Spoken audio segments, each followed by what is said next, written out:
Hello everyone, welcome back.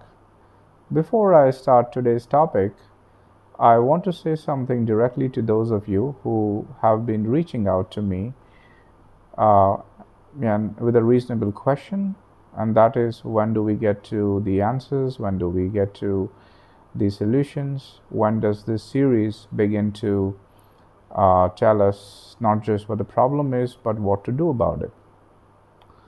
This is a fair question, and I respect it fully. And here is my honest answer. Kierkegaard would say that unless and until you have not fully understood the problem itself in all its aspects, any answer to the problem is just going to be a distraction.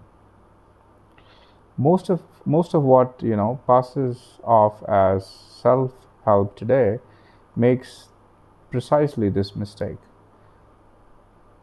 They're trying to give you an answer to a problem that has not been fully understood.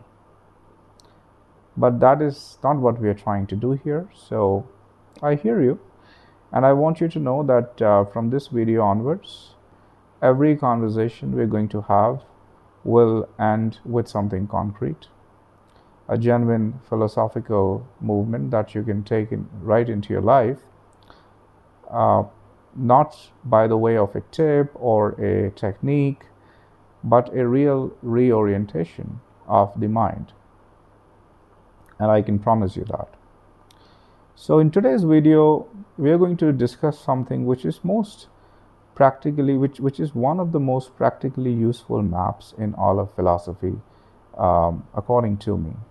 By the end of this video, you will know something precise and important about what you are, where you are standing right now.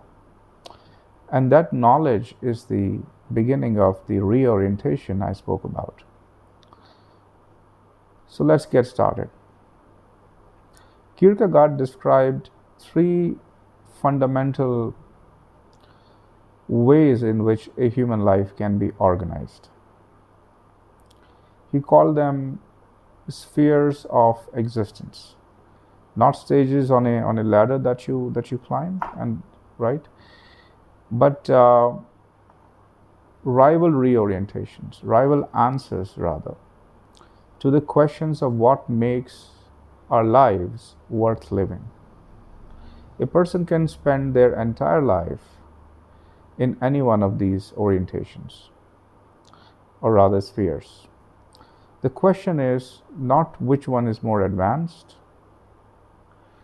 The question is which one is actually yours, and whether you choose it, rather whether you chose it or you were simply drifted into it. The first of these spheres is what is called the aesthetic sphere in Kierkegaard's framework, and I need to be very clear about the use of the word aesthetic. We are not talking about art. We are not talking about artistic orientations that people could, otherwise have. But this, in this particular framework, aesthetic means living through sensations, stimulation, and experience. The person in the aesthetic sphere is organized around one central drive, and that is the avoidance of boredom. They move from experience to experience, from relationship to relationship, from interest to interest. The moment something becomes familiar, it loses its charm, it loses its charge, and they immediately want something new. Now, I want you to look around carefully at the world we're living in, and tell me whether it sounds familiar. We have built the most sophisticated aesthetic machinery in human history, perhaps. The endless scroll, the next series, the next restaurant, the next trip, the next version of ourselves. Every platform you use today is engineered by some of the most intelligent people in the world for one singular purpose only, and that is to keep you in the aesthetic sphere, perpetually stimulated, perpetually consuming, um, and perpetually distracted, perhaps, from the question that is always sitting underneath in a dormant form. Kierkegaard saw this dynamic um, in his own time. He wrote about the press creating a passive, anonymous public addicted to sensation, and he had no idea how much worse it was going to get. The aesthete is obviously, we shouldn't think of a person who is locked in the aesthetic sphere as a dumb person, a person who lacks intelligence or who lacks the intellectual ability to understand his own own state of mind. This is important to understand. Many aesthetes could be highly intelligent, highly sensitive, deeply feeling people. What they share among themselves is a terror of depth, a terror of the moment when the stimulation stops and they are left alone with themselves. Because in that silence, the real question resurfaces. The question which was sitting dormant all along resurfaces. And the aesthetic life is, at its core, a very sophisticated way of making sure that those questions never get a chance.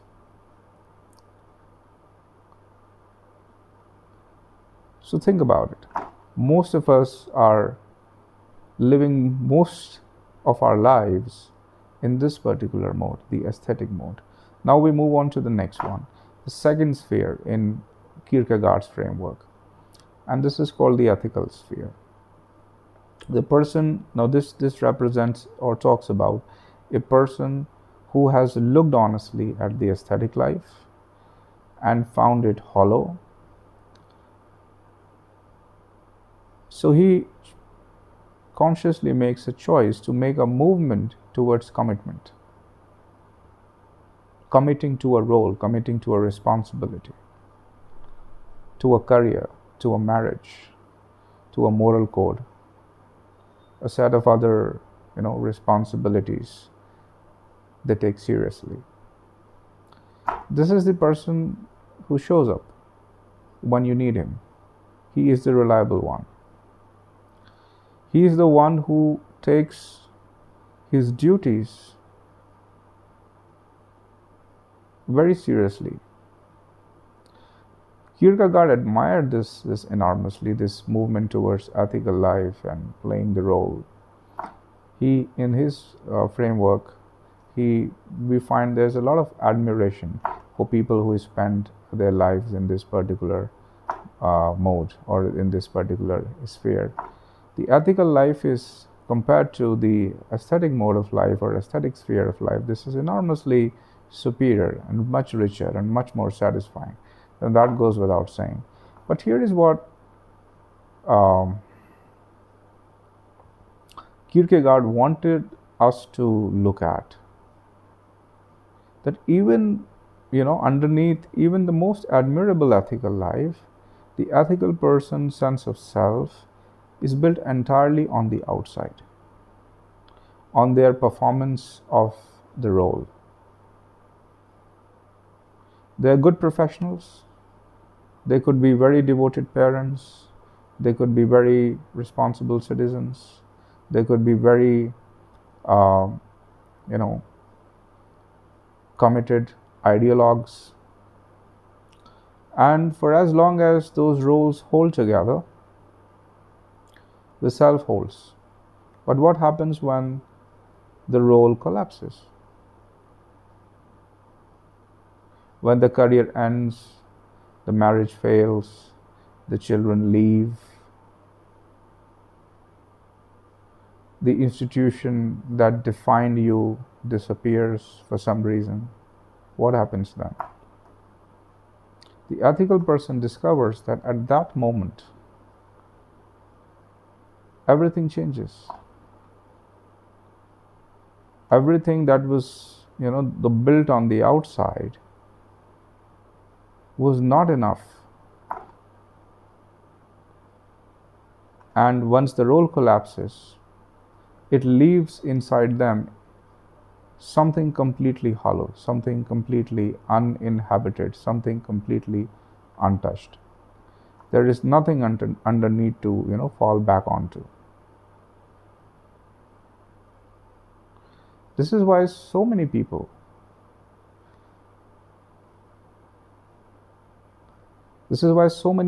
experience a profound crisis, not when things go wrong, but precisely when things go right. When they leave, or when they have fulfilled, rather, every ethical obligation, and still feel quietly and persistently that something essential is missing. So think about it. At least for some people, this could be entirely relatable. Now let's move on to the third sphere. The third sphere in Kierkegaard's framework is called the religious sphere. And I want to ask you immediately to set aside any ready-made understanding of religion you have. We're not really talking about the organized religion, the belief systems, the dogma that you have inherited by way of socio-cultural, religious conditioning. We are not talking about religion from that point of view at all. In Kierkegaard's framework, religion in the context of the religious spheres means something entirely different. It is something deeply, deeply personal. It's not something that you share with others. So Kierkegaard is pointing us at something far more radical and far more personal than the simple organized religion, that we are familiar with. So the religious sphere is a movement inward. It passes beyond reason, passes beyond social performances, it goes beyond the roles, responsibilities, duties, everything. And he calls it something direct and utterly personal relationship with the infinite.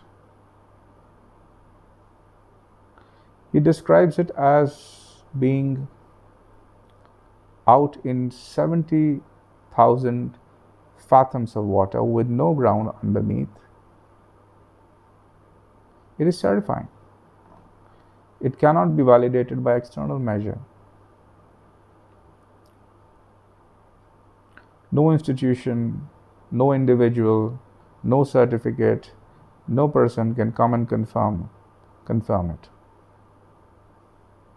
It is the most alone you will ever be. And it is, he argues, the only place where genuinely owned life becomes possible.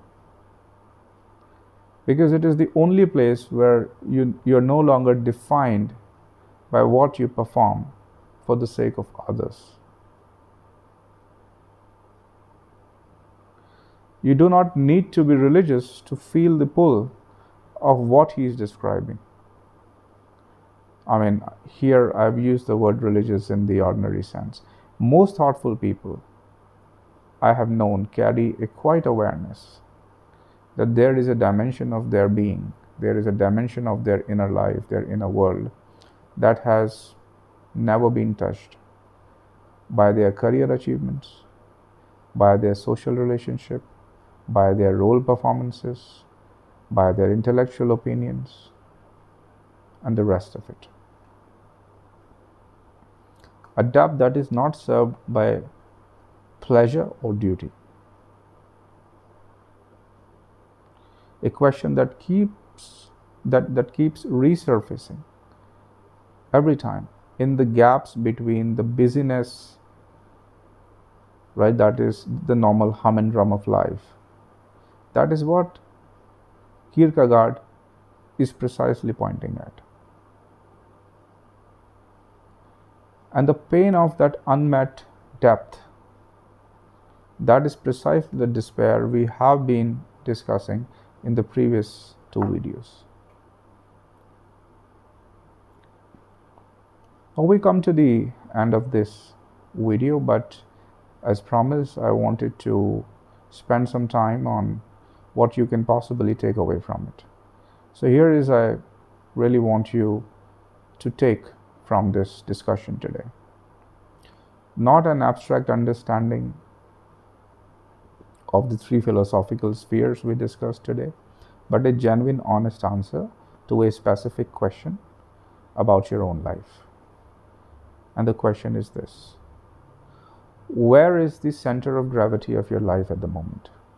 Not where it is supposed to be, not where it should be according to the value system you hold, according to the belief system you hold, according to your conditioning, but where it actually is in the lived moment, in the lived experience of life today.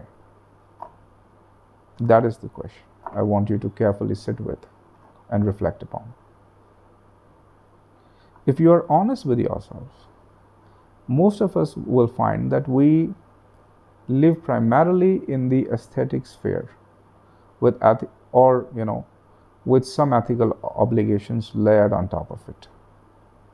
We work, we fulfill our duties, we meet our responsibilities, and then in the time that is genuinely ours, we reach for stimulation. The phone, the screen, all the usual distractions. Not because we are weak or shallow necessarily, but because the aesthetic pull is the most immediately rewarding, and the depth beneath it is the most uncomfortable to sit with. Kierkegaard is not telling you that this is a moral failure. He's telling you that it's a structural condition, that the awareness is the first genuine movement away from it. You cannot move from, how to put it, you cannot move from where you are not. You can only move from where you are.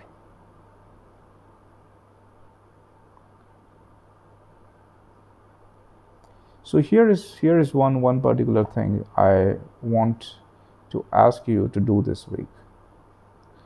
Set aside 10 minutes, not more, not less, and sit without your phone, without music, without any input at all.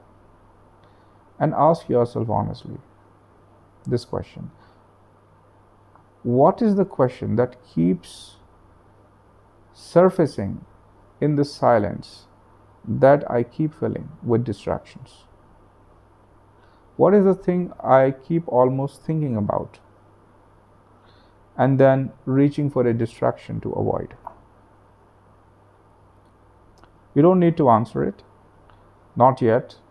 Kierkegaard would say you are not ready to answer it unless you have sat with it long enough to understand what it actually is. So the act of sitting with it, of not reaching out for the phone, of not filling the silence, that already is the beginning of the movement out of the aesthetic sphere, the reorientation. That is already, in a small but real way, success. Now you're moving from the unexamined life to the examined life.